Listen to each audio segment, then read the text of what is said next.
France and Germany. It's what happened.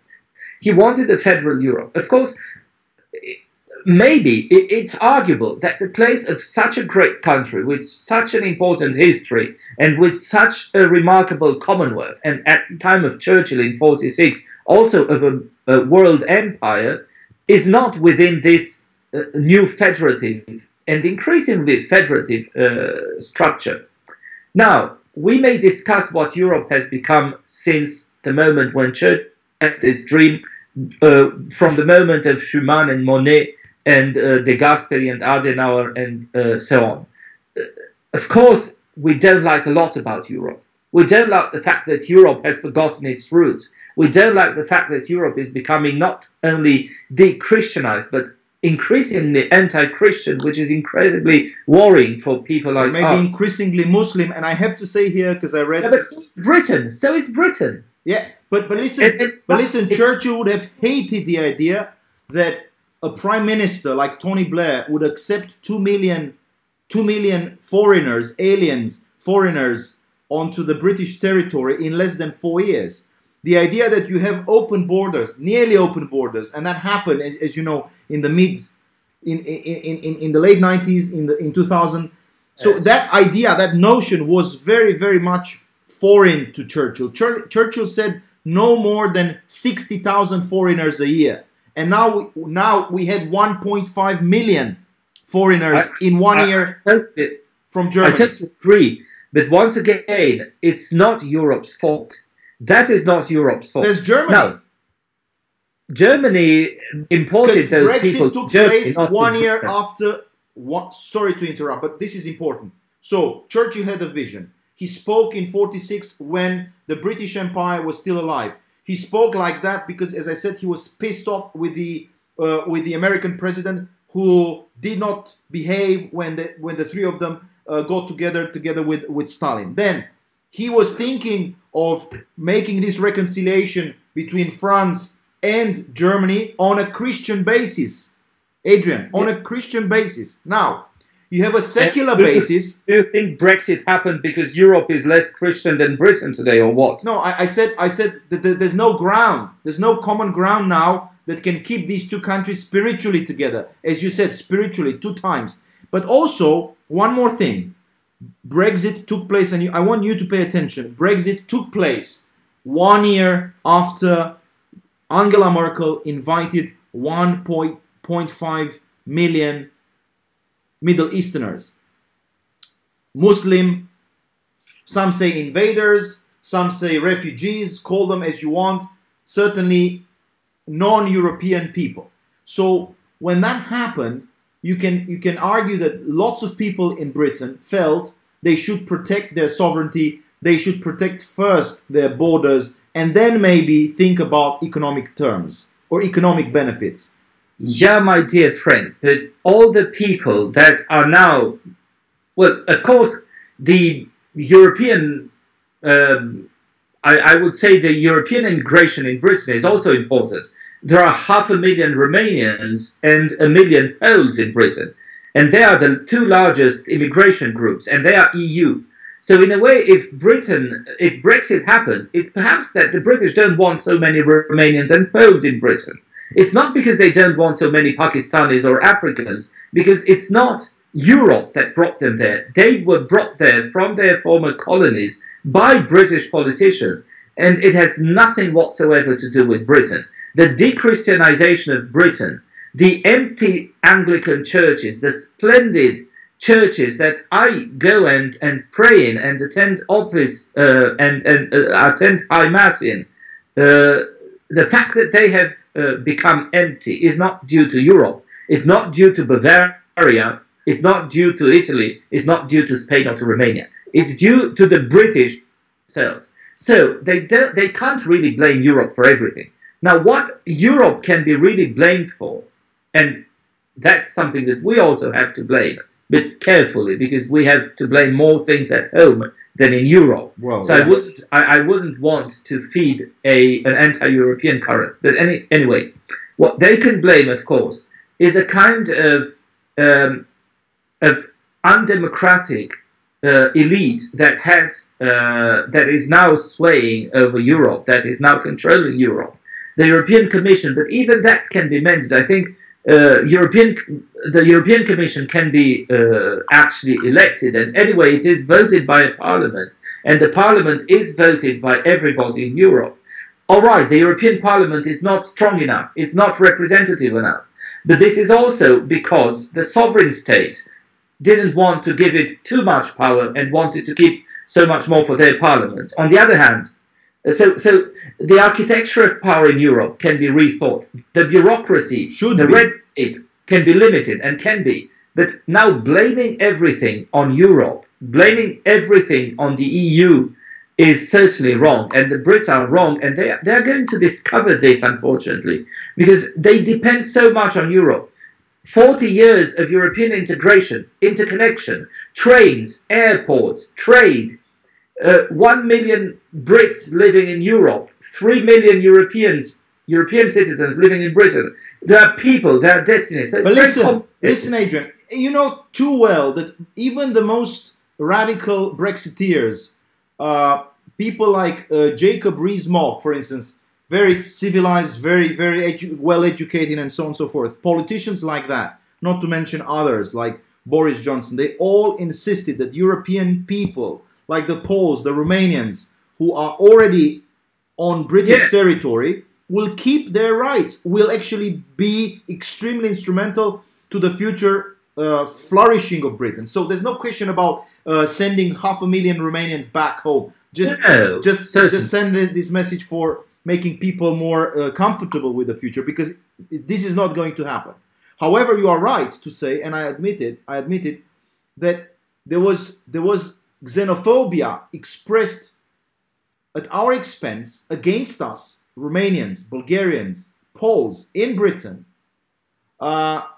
in more vocal terms sometimes than xenophobia expressed towards non-European nations or peoples. So in that respect, I also felt frustrated. As you know, I spent some years in Britain, and I was not comfortable with some of the UKIP rhetoric, which was extremely vicious and vitriolic against many Eastern Europeans. But now the situation changes. Every year there are new things happening. For instance, you had terrorist attacks beginning with 2004, which were never in the mind of Churchill, which took place mostly on a European territory. You had something like... All right, but wait a minute. You also had IRA attacks in Britain way before Islamistic Muslim attacks started. Yeah, no question about it. You had Aldo Moro being killed by communist terrorists. Nobody says terrorism exists only in relationship to Islam. There were terrorists killing lots of tsars in Russia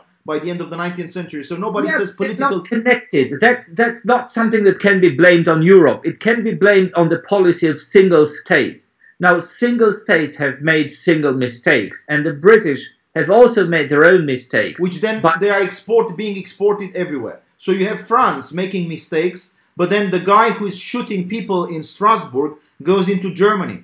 And the guy who goes from Germany to Britain. He did go to Britain. The Brits can still control their borders pretty well, even if someone comes from France. So, no, that's not the main problem. The main problem is not that. I understand that there are a few problems, however. The first is the problem of sovereignty. Now, sovereignty, of course, the Brits are jealous of their sovereignty. They're a great nation. Proud and jealous of their sovereignty. Is there a right to take it back? I can't agree against it. But on the other hand, they're interconnected with Europe. Now, the way they're going to negotiate it is not my business. I'm not British. It doesn't affect me directly. But it's going to be a mess for them for years to come. There are so many companies, so many banks that are settled in the city and that depend on Europe. Some of them are ready to move parts of their... left. Some will leave. So the British will lose a lot. Will they win very much? I don't know, because they will need some type of trade agreement with Europe. If they choose something like the Norwegian model, which has been actually mentioned in the past days, True.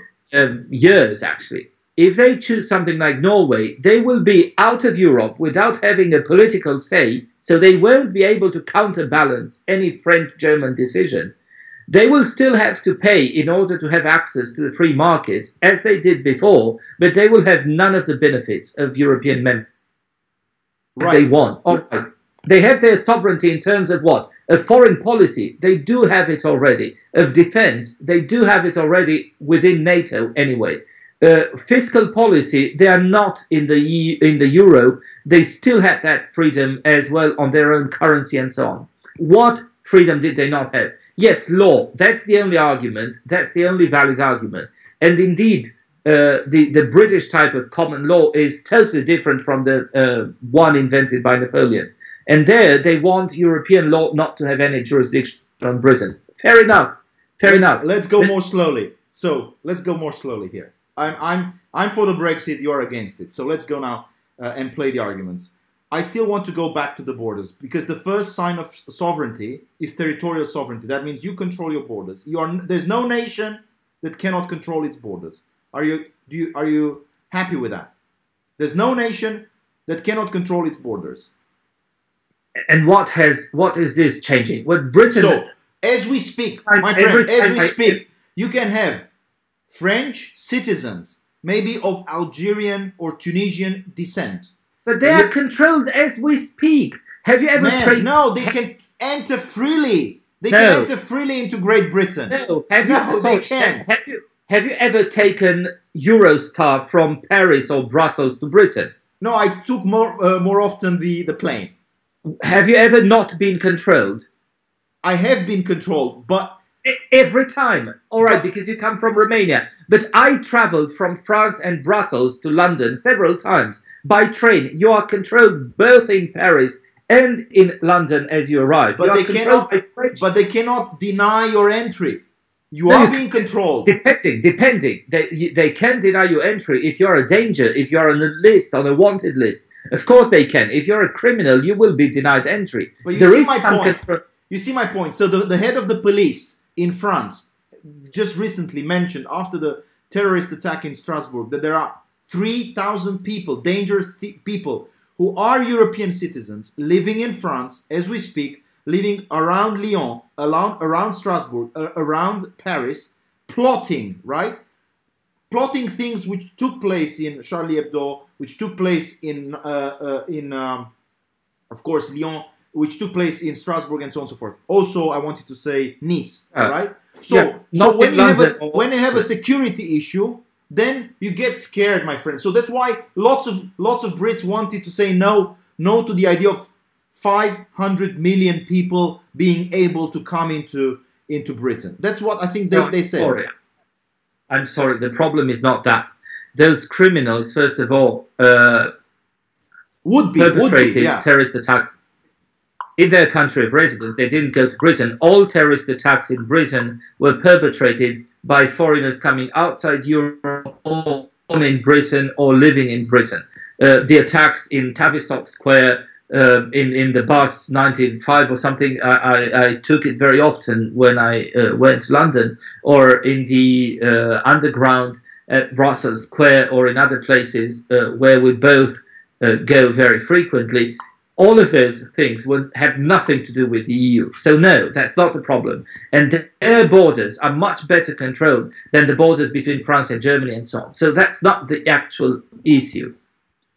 But then, maybe a matter of trade, but on trade, I think they're going to lose. It can be a matter of law, on which I can understand them well enough. It can be a matter of sovereignty and national will and whatever. But once again, their sovereignty was not that much impaired by their belonging to the European Union.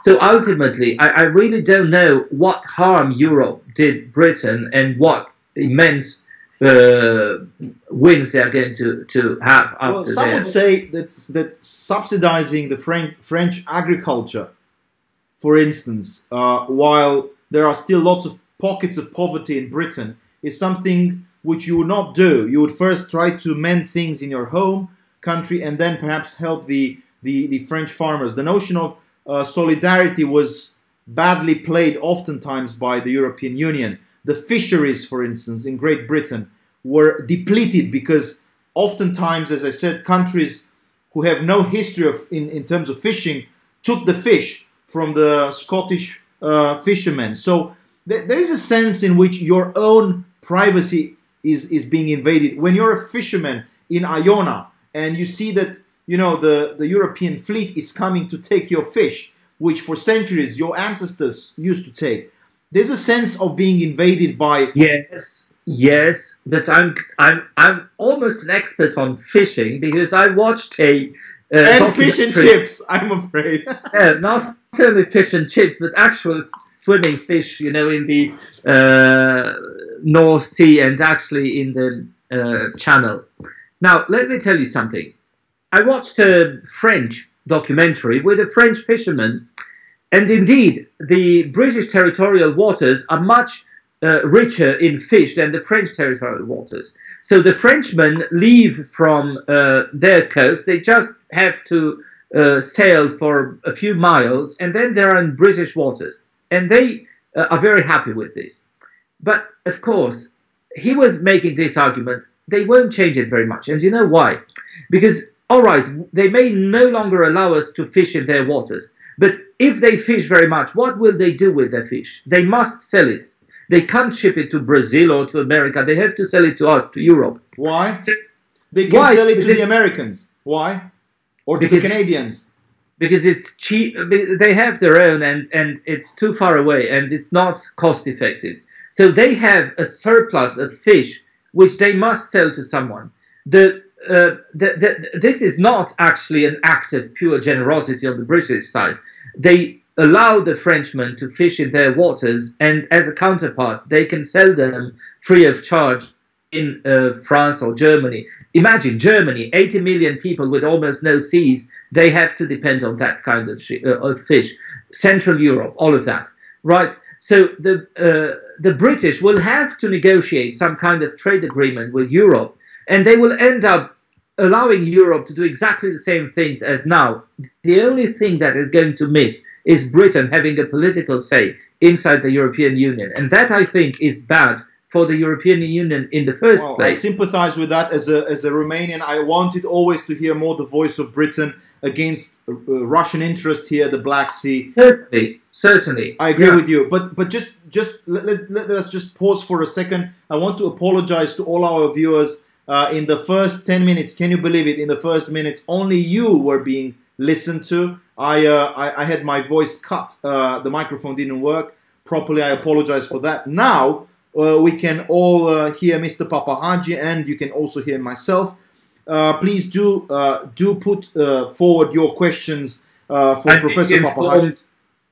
I have just read that Theresa May, of course, remains British Prime Minister. She is still a Prime Minister, right?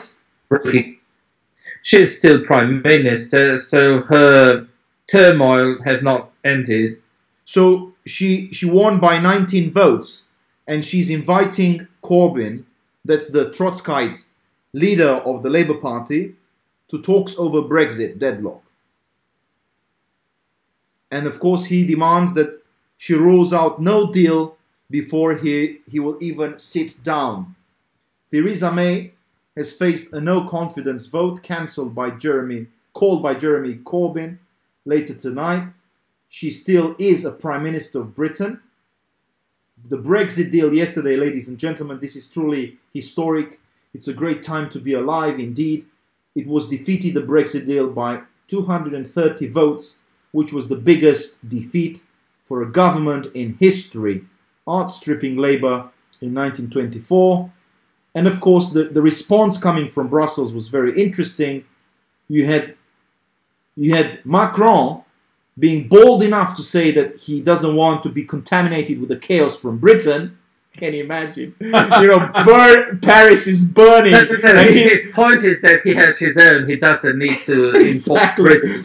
So Charles de Gaulle has a kind of an heir to his throne in France, and of course you had the voice of the foreign minister of foreign affairs in Germany saying that Britain could be invited to new negotiations. So let us recap here.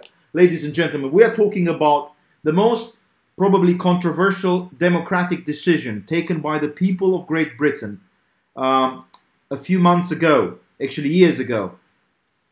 Decision which led to the Brexit. The Brexit had to be negotiated by the government of Britain, which was led by Prime Minister Theresa May. The deal which Theresa May got from Brussels was not good enough for some hardliners, for some hard Brexiteers. The Conservatives yesterday turned down the deal together with some Labour people, together with some Lib Dems as well, which is amazing.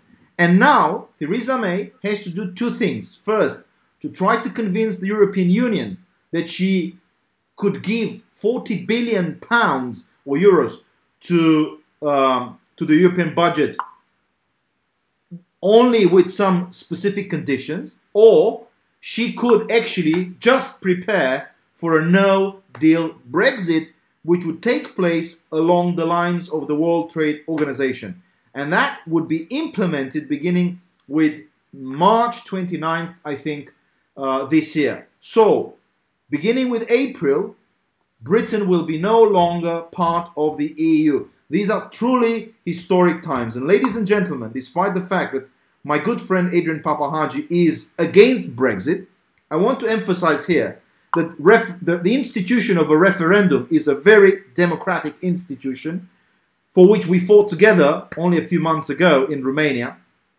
It's an institution which has been undermined, I would say, by lots of bureaucrats in Brussels, and it's an institution which can still deliver results. The only thing which is different in Britain from our banana republics here, the only thing is that when the people have spoken, politicians at least try or pretend they want to act upon their say, their decision. Would you agree with me? Yes, certainly. That is something that is utterly admirable. The fact that people say Brexit means Brexit, it may sound ridiculous, but actually what Theresa May is emphasizing is that once the people have spoken, their will must be done and they must be followed. Although she was against Brexit, she complied with what the people wanted. And that's also something that's British. So I have a deep respect for British democracy. And for Theresa May, actually. For Theresa May. She's outstanding in that respect. But there are some differences nonetheless. I mean, not every referendum, asking people is a dangerous thing. There is a difference between a referendum summoned by politicians and one demanded by people.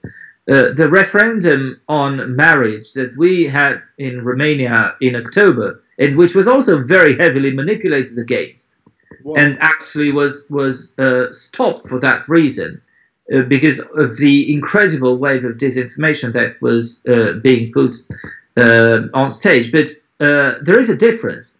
The referendum that was summoned in Britain was actually a kind of a gamble of David Cameron. True.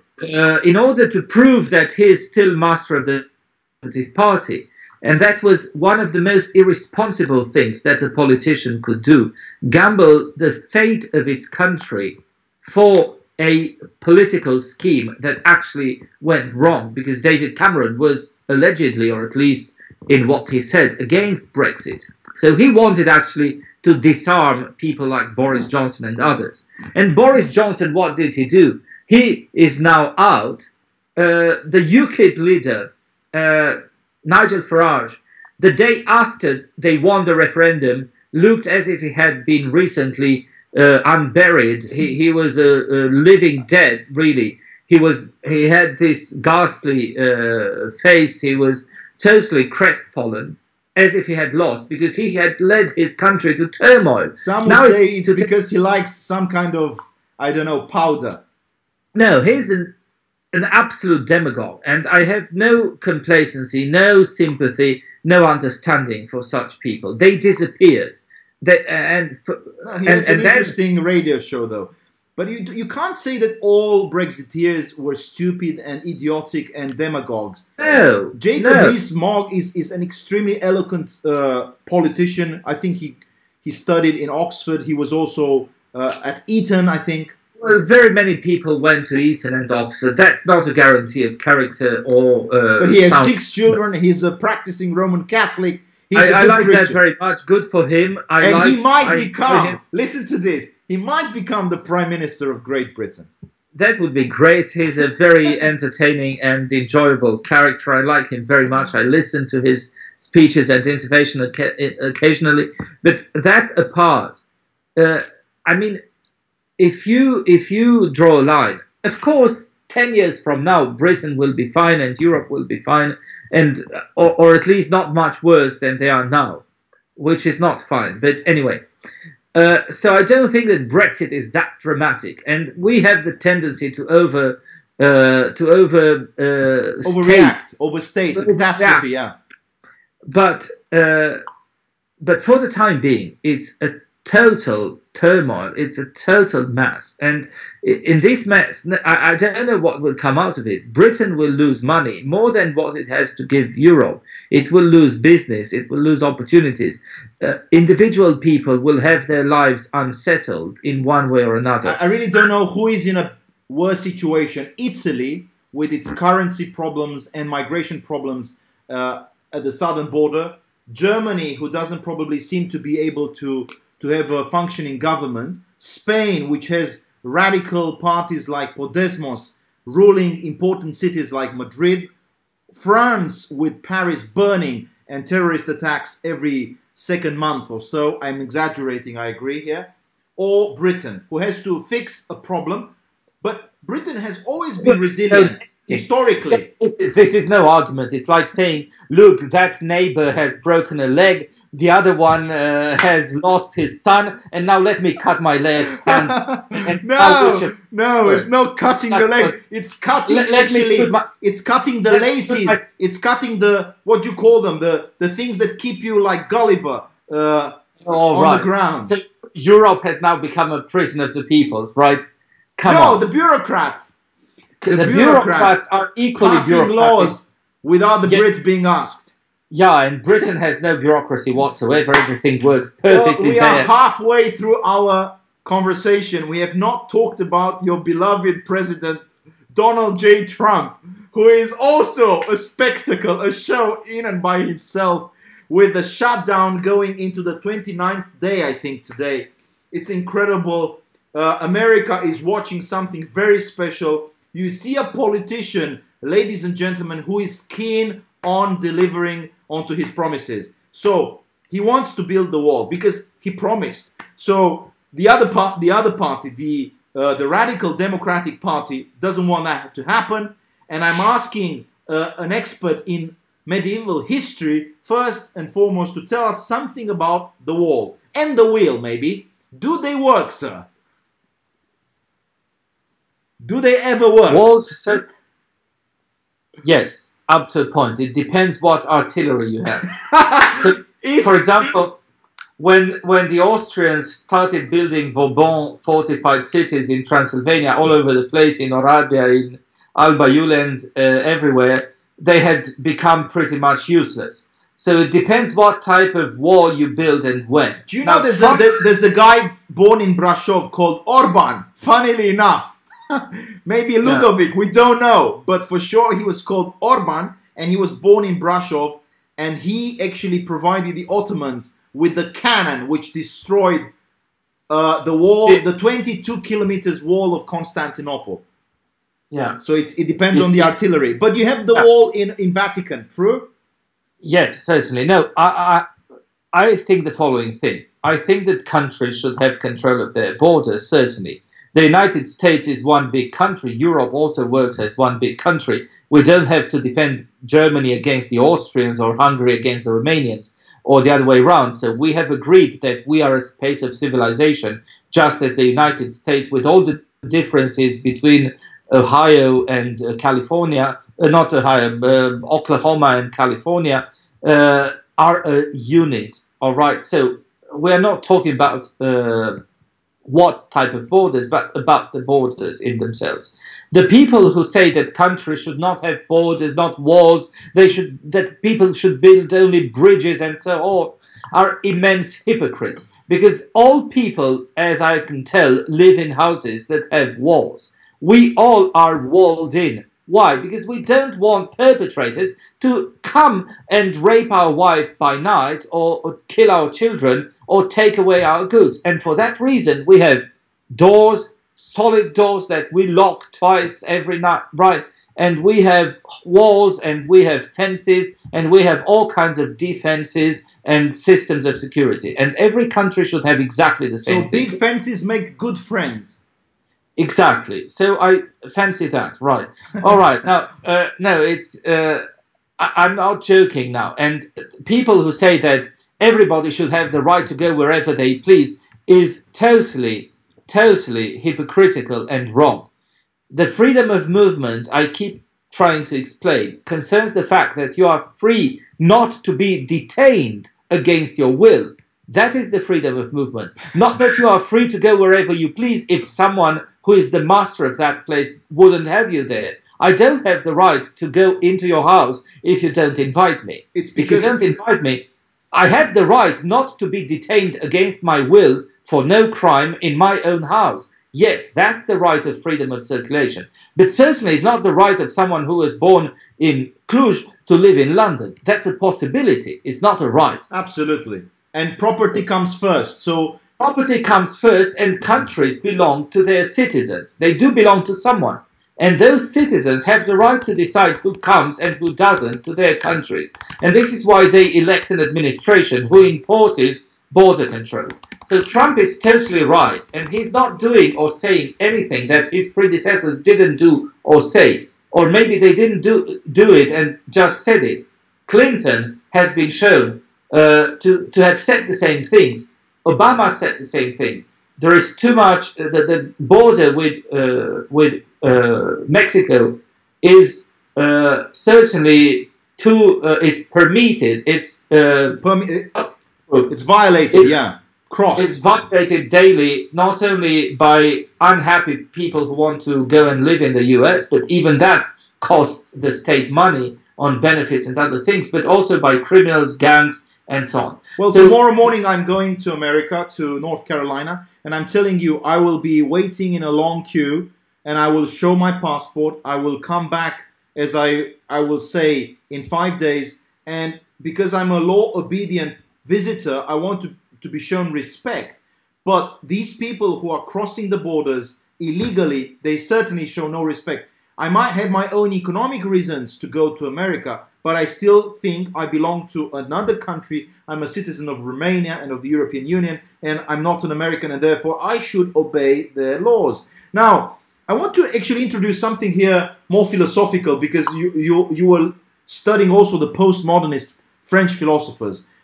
Adrian, you know too well that in the late 70s there was this author, Michel Foucault, who spoke a lot about all of us being in a prison, the state being guilty of making us all victims. And that notion that actually just by having a territory and a national border, you actually send people into prison, that notion has become more popular with, should I say, very shallow persons like Alexandra Cortez, who just won a seat in the American House of Representatives. So you have, what I want to say is that you have a rhetoric about victimhood, about people who are being abused and so on and so forth. And this rhetoric is being employed a lot by the left. What do you make of it? Yes, the left are absolute masters of victimization. They are absolute masters of pretense and of false thinking, of deceit as well, and of intellectual fraud. And I have no sympathy with that type of argument, of course. Before sympathizing with prisoners, one has a decent man, a law-abiding citizen, as you said, has to sympathize with the victims. The victims are the ones that deserve our full sympathy. And then we can have human Christian understanding for the criminals as well, but not before we put them where they belong, namely in a prison. In Romania, in the past months and weeks, a lot of criminals have been set free before their term.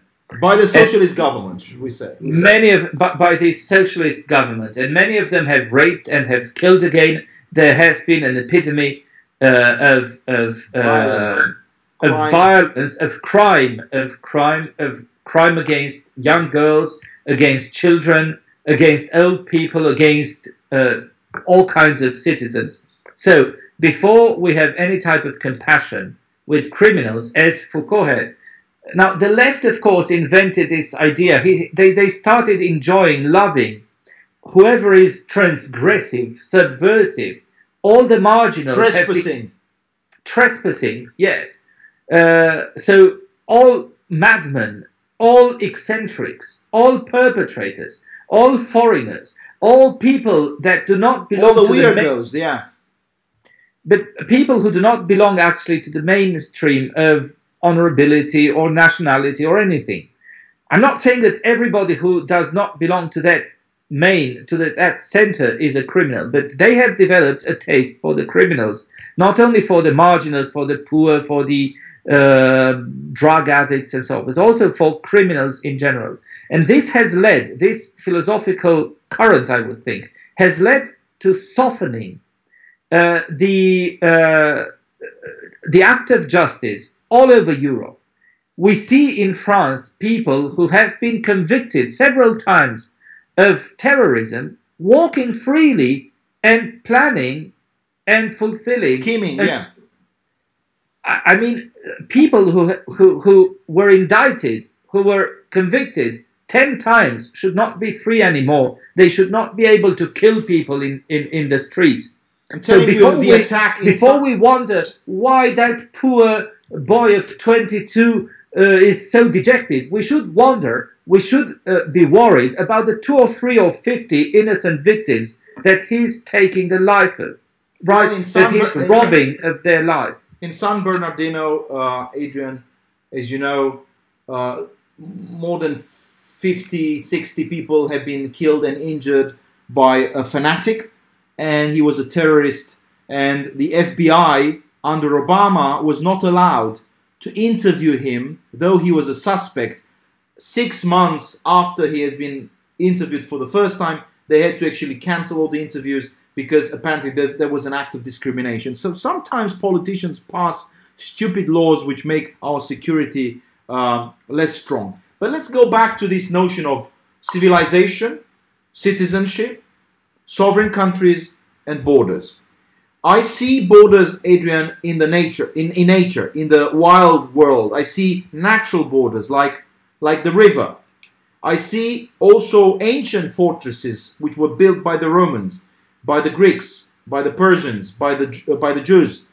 The wall had a positive meaning, and let me quote here from the book of Proverbs: like a city that is broken into and without walls is a man who has no control over his spirit. That's the book of Proverbs. So the wall was a powerful image of a very secure psyche, and I feel that there is a funny sort of analogy here between people who hate the idea of a wall at the southern border and the same people who hate the idea of actually putting limits to their experience. They always want to experience something which is beyond limits, beyond nature, beyond the created order. What do you make of it? Listen. This madness. There is certainly a desire which looks suicidal to me to abolish everything that civilization has so far considered as achieved, secure, firm, reliable, honorable, traditional, in a way took for granted. So wanting to soar the branch that you are standing on is of course suicidal. Wanting to destroy the what gives your civilization identity and security is suicidal. And distinctiveness. And distinctiveness. That's so it's identity. the flavor which nations and cultures have, which get to be destroyed. And not only that, but the fact that these big organisms, social organisms, nations, cultures, religions, have arisen through a lot of inner conflict, with a lot of suffering. It took a long time to create the nations of Europe. It took a long time to achieve the peace of Europe. Now, we are fortunate enough to have experienced 70 years of continuous peace in Europe. Right? Which is a miracle, yeah. It almost never happened before. With a few episodes in the former Yugoslav republics, Europe has lived in peace. Even we, who spent our early years under the horrible communist regime, enjoyed peace at least, right? We didn't see our houses, our homes burnt down, destroyed, bombed. People who now visit each other, people from Germany who go and visit Westminster Abbey, people from France who go and visit Aachen, used to kill each other. I took a car, I rented a car in Germany, in Aachen, and traveled further south in Germany. In order to go from Aachen to a little village, very picturesque, 20 or 30 miles away from Aachen, I crossed the German-Belgian border 3 times. 3 times I was entering Belgium, back into Germany, back into Belgium, back into Germany, right? Only to go from a point in Germany to another point in Germany, because that is how the road was going. But that's not the point. What did I see on both sides of the road? Only graves, only crosses from the First World War. On both sides of the graves, for 30 miles, there were fields of honor, fields where you had plenty of crosses. And I don't know what were in those tombs. Brits, Frenchmen, Belgians, Germans, all of them confounded. Nice people who nowadays just cross the border to buy the cigarettes 10 euro cents cheaper or half a euro cheaper, right? People who just go and visit each other. People who just want to have a beer in Belgium rather than Germany. It's a miracle. Yeah. It's a miracle. And this is the miracle that also the European Union helps maintain. Now, jeopardizing all that, because instantly we start feeling nationalistic and sovereign again, to me appears very stupid. And this is why I deplore Brexit, because it has given others the idea to do it. All right, Britain perhaps may never have joined Europe. I appreciate Britain. I admire Britain. I love the Brits. I love going to Britain. My son is studying there. I am teaching English culture and civilization. I know Britain very well. I know their culture. Britain have saved Europe from 2 dictatorships and have restored freedom, at least to Western Europe for a time, and then ultimately to all of Europe. So we owe Britain a great deal. Well, they have given us a great queen as well, Queen Mary. They have given us plenty, and Europe has given Britain a few things, including their own queens and kings who are German by origin, and including their language, which is half French, as you well know. Half of the words that we are uttering are French, and including all the names of meat, right from beef and pork and poultry and venison to everything, right? So the Brits have also taken plenty from Europe. We have coexisted violently.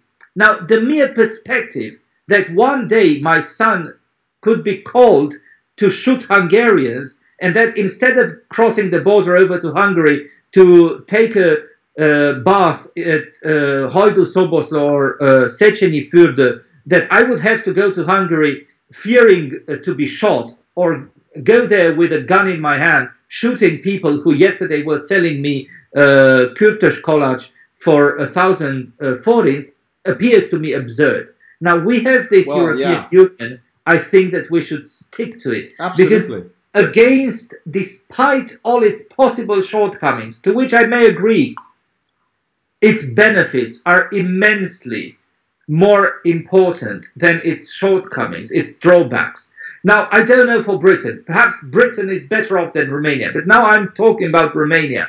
I'm interested in the fate of my country.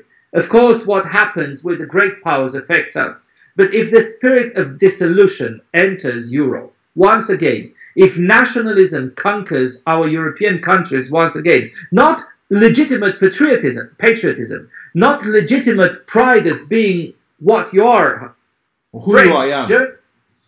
Not that, not the legitimate desire to have a say in your community or to control the fate of your community, which can be very small, a village, a town, or larger, a province, or even larger, a country, or even larger, a whole European civilization, a Christian European civilization. So I don't say that having a say of controlling your own community is wrong.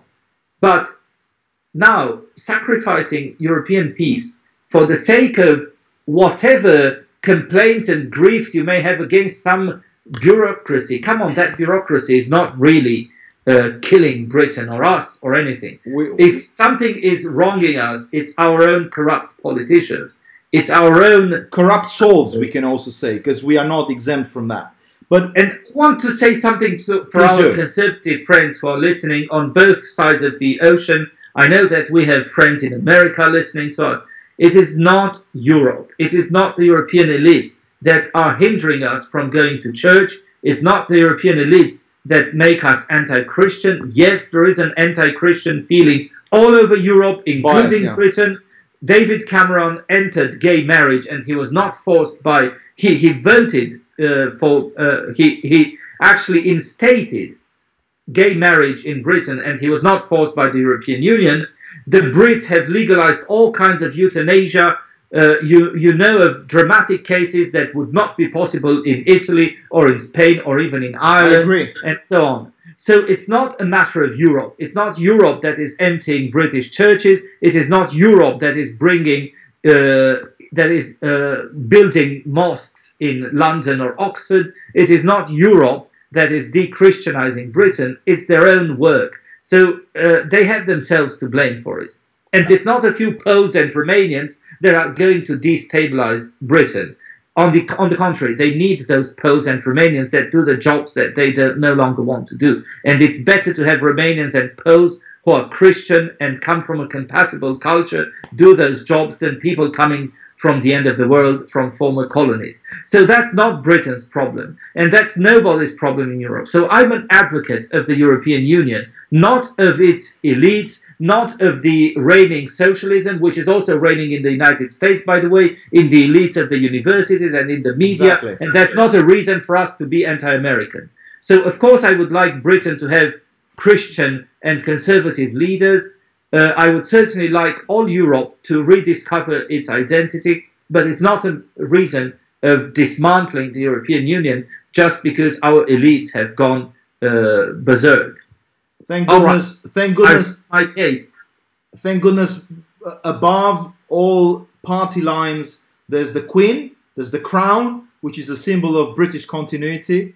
And I think Britain will fare well despite all its challenges. They've been through the famous civil war of the 17th century. They've been also through the famous Blitz in the 1940s. And I think they will be through these difficult times. They will go forward. And I think we have to thank them for many, many things. As you've mentioned the qualities of Europe, I also want to finish our conversation by thanking the Brits for what they've given the world, from the Magna Carta to soccer or football, to, of course, the Beatles or the philosophy of Edmund Burke. We have to thank them for T.S. Eliot and for the Book of Common Prayer. We have to thank them for Patrick Leigh Fermor and for Monty Python, for the Anglo-Saxon poetry, for Lawrence of Arabia, for Dylan Thomas, for God Save the Queen, for Kipling, for Darwin, for the Archbishop Wulfstan of York, for William Wilberforce, that people don't know about. We'll thank them for Charles Darwin. We'll thank them for John Locke. We'll thank them for King James Version and for everything they've given to us, including Adam Smith and the Scottish Enlightenment. So Britain is an amazing civilization, and we have to not look down, but humbly learn from them, while expressing our critical views as you did so well. I'm not critical of anything. The British are totally in their right to vote for whatever they wish. I'm just defending the European Union, and I'm not defending it against the Brits, because that's not the issue. I'm defending it against people of my own country, because this is my immediate destiny. I'm defending it against Romanians who see in the European Union some kind of antichrist, and who think that getting free from Europe would save our souls. No, dear friends, you can only save your souls if you are decent people. It's not the European Union that is going to rob you of your souls, and it's not breaking free from it that is going to free you from your own sins. And it's certainly not rushing into Comrade Putin's arms that is going to make you happy and conservative and European. Let's not rush into Russia's arms. Beware of imitations, beware of fake conservatives, beware of former KGB comrades pretending to be Christians, beware of murderers wearing icons, right? So beware of all that. And of course, beware of demagogues, beware of good intentions that lead to hell, and beware of all that. Let us stay calm, cool, wise, and have a little bit of discerning powers left. We could also have a beer at some point later on. But this is the book which was authored by my good friend Adrian PAPAHAGI, who is a lecturer, who is a university professor, a reader. You say English. Yeah, at the University of Cluj. Thank you for this wonderful conversation. It was great. Thank you. And let's keep in touch. We'll talk more about the future of Europe after this mess is being cleared. And it will take years. It will take years. We'll have to talk it before that. And we will spend more time talking about the future of America. I'm looking forward to learning news from the United States. Tomorrow I'll be there. Thank you, and we'll be in touch. God bless. All the best. Have a safe trip. Bye-bye. Thank you. Bye-bye.